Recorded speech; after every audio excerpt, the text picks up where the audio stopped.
तो पिछले एपिसोड में आप लोगों ने देखा कि जीन अपनी पावर्स वापस पा लेता है और वो उन बाकी दो डीमंस को आज़ाद करने की कोशिश करता है, पर उसने ज़्यादा कुछ करने से पहले जेनोसामा और बाकी सब उसे आके रोक लेते हैं।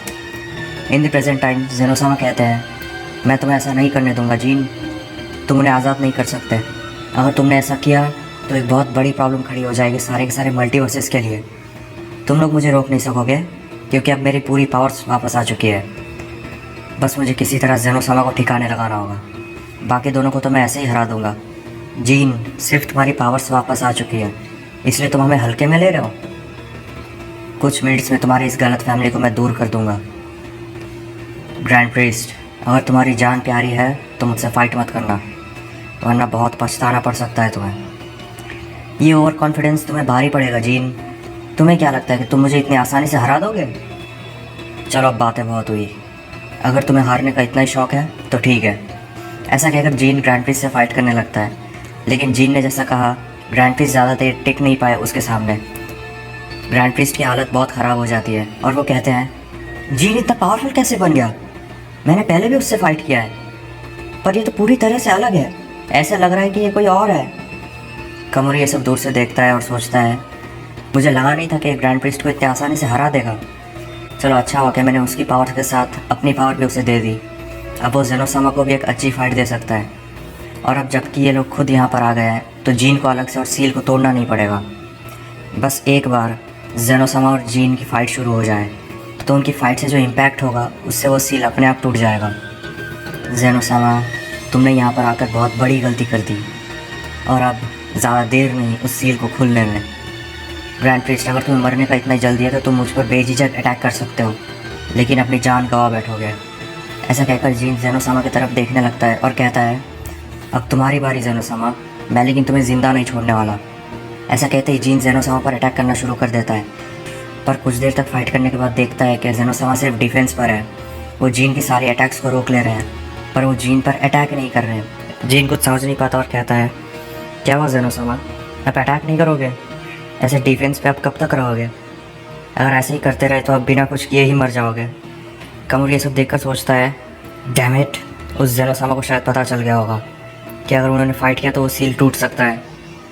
इसलिए वो जीन के सारे अटैक्स को रोक ले रहे हैं और उससे जो इम्पैक्ट क्रिएट होना चाहिए वो भी होने नहीं दे रहे हैं।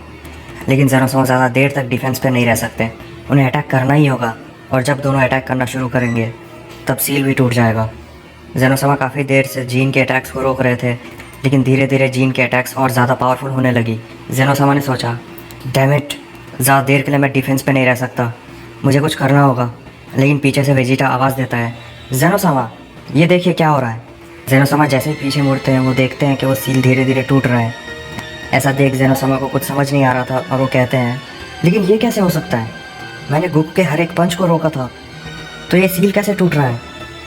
एक मिनट, उसने मुझ पर जो एनर्जी बॉल्स फेंके थे मैंने तो सिर्फ उन्हें डॉज किया था, लेकिन उन्हें एनर्जी बॉल्स में इतना पावर कहाँ कि वो सील को तोड़ सके।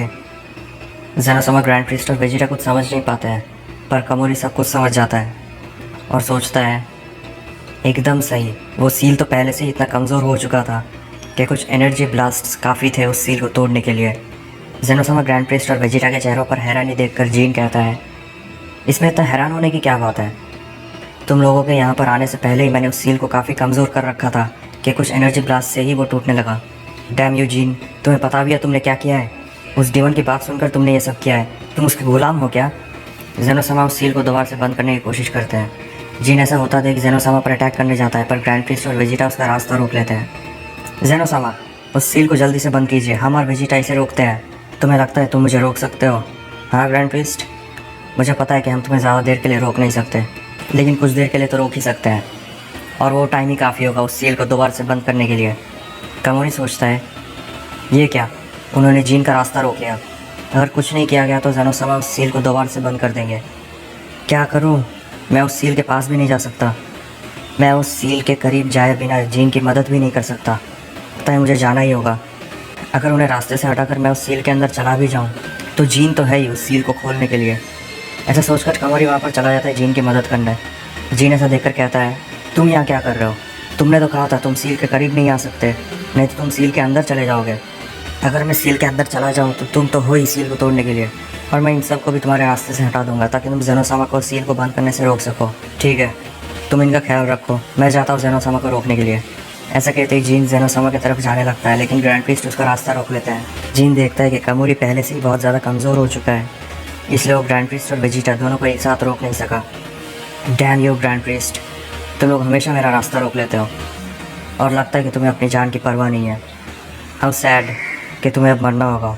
मैं तुम्हें जेनोसामा को रोकने नहीं दूंगा जीन, चाहे मेरी जान ही क्यों न चले जाए। ये सब फिल्मी डायलॉग फिल्मों में ही अच्छे लगते हैं ग्रैंड प्रीस्ट, रियल लाइफ में नहीं। अगर तुम्हें लगता है कि मैं फिल्मी डायलॉग दे रहा हूँ तो तुम आकर देख सकते हो। तो ठीक है, जैसा तुम चाहो। ऐसा कहकर जीन और ग्रैंड प्रीस्ट दोनों फाइट शुरू कर देते हैं। ग्रैंड प्रीस्ट अपनी पूरी पावर लगा दे रहे थे जीन को रोकने के लिए, लेकिन जीन को ज़्यादा प्रॉब्लम नहीं हो रहा था ग्रैंड प्रीस्ट से फाइट करने में। जीन कुछ कहने जा रहा था पर अचानक से उसकी बॉडी हिलना बंद हो जाती है, वो पूरी तरह से पैरालाइज हो जाता है। कई बार जंग सिर्फ ताकत से जीती नहीं जाती जीन, इस टेक्निक की मदद से 30 सेकंड ही सही, पर मैं तुम्हें रोक सकता हूँ। जीन अपनी पावर को इंक्रीज़ करते हुए इस टेक्निक से छुटकारा पा लेता है।